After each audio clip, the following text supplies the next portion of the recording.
What's up guys, Nathan here. Today I'm going to give you the top 5 poker hands that you need to stop going all in with. These hands are almost certainly costing you money. Alright, so I've worked with a lot of poker students over the years and I've gotten to see a lot of the hands that cost them the most money, where they lose the biggest pots, and so I'm going to break it down for you in this video. These are the top 5 hands that I often see them going all in with and losing a big pot. So let's jump right into it. So counting down from 5 to 1, these are the top 5 hands you need to stop going all in with. Number 5, Ace Queen.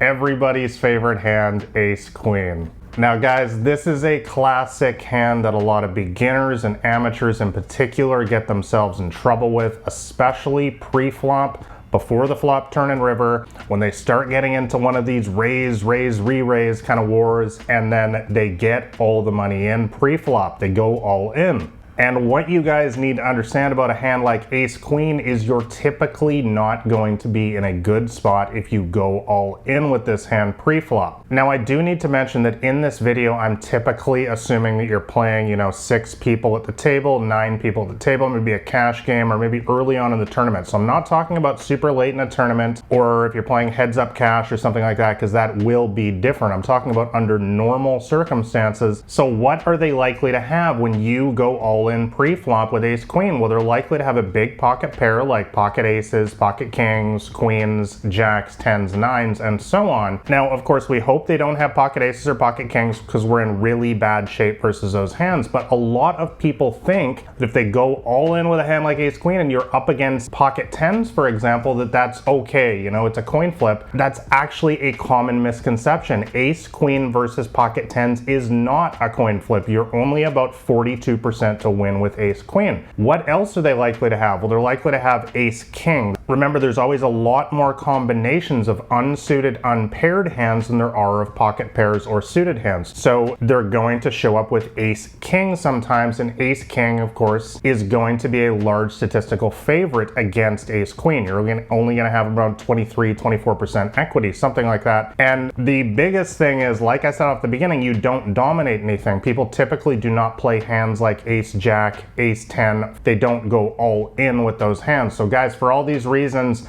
you need to avoid going all in with Ace Queen because it's often going to be trouble for you. All right, so hand number 4 is going to be trips with a bad kicker. So let's pretend you got a hand like this, 6-5 of hearts, right? You get in there and maybe it's a limp pot, maybe you raise it up, it's a small pot, whatever. The flop comes 5-5 queen and you start getting into a raise, re-raise war with somebody else. Guys, especially in limp pots where nobody's raised it up pre-flop, this is almost always going to be trouble. When you get all the money in, especially if there's a lot of people in the pot, it's very likely that somebody's got a hand like Ace 5, for example, which is going to be a large statistical favorite against you. Remember, that kicker plays with the trips, and this is a common trouble spot that a lot of beginners get themselves involved in. So guys, be very careful, especially in limped pots. Remember, people don't like to go all in and put a lot of money in the pot when they haven't invested in anything. So if you're sitting there in the big blind with a hand like 6-5, for example, it limps around to you, you hit the check button and you hit the 5-5 queen flop,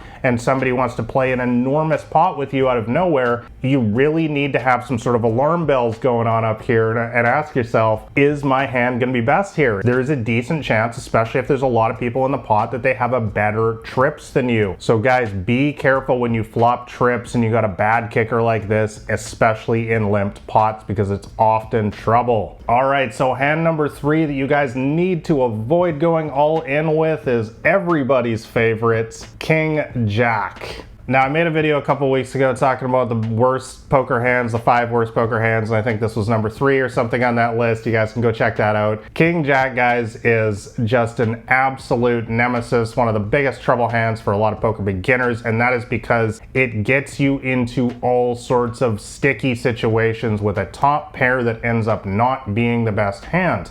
Walked you through all sorts of examples in that video. For example, they have Ace King or they have King Queen.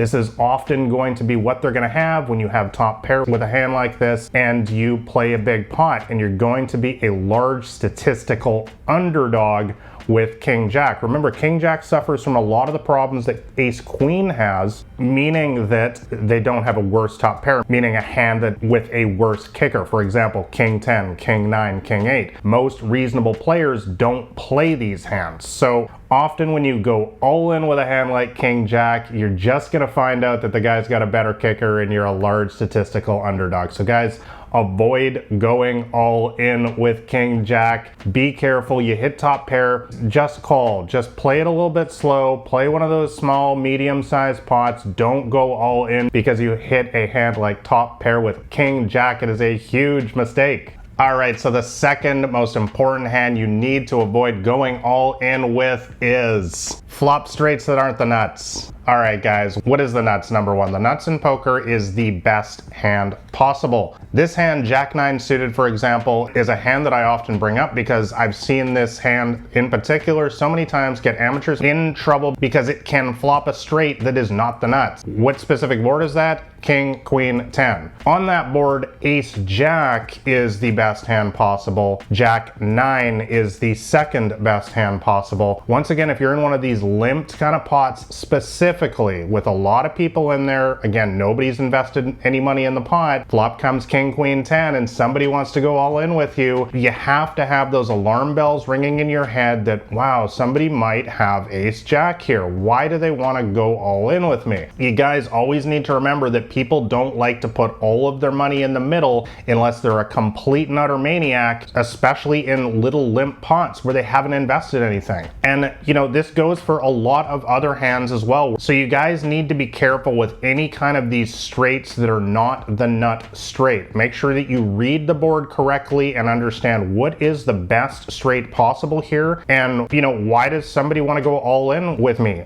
And if you do not have the best straight possible, especially in one of these small pots where nobody's invested anything, be careful. All right, so my number one hands that you absolutely have to stop going all in with, it's probably costing you a boatload of money, is going to be small baby flushes. All right, guys, so I've talked about these small suited connectors before and how they cause a ton of problems, especially for beginners at the poker table. And that is for a lot of the same reasons of the other hands on this list, is that they make great second best hands. Now, what do I mean by that? I'm talking about, you know, for example, the flop comes with an ace of clubs, 10 of clubs, and an 8 of hearts, and then you hit the 7 of clubs on the turn. You think, oh my god, I've got the nuts here, only to play big pot, and the other guy flips over King, Queen of clubs. And the other thing about these small suited connectors is a lot of beginners limp into the pot with hands like this, and as I've said with many of the others on this list, that's often trouble because once again, people tend to not want to go all in when they have not invested a significant amount of money in the pot already. So guys, be very careful when you hit one of these baby flushes, especially in one of these large limp pots in small stakes games. If somebody starts raising you and going crazy, the alarm bells need to start going in your head. What is going on here? It's possible your baby flush is no good. So let me know in the comments what hands are costing you the most trouble when you go all in with. Are there 5 or 3 or one specific hand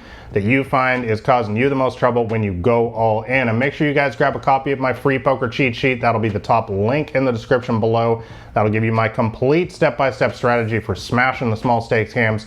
And finally, if you guys want to see more poker videos like this, make sure you subscribe to the channel here and also shove all in on that like button below if you found this one helpful.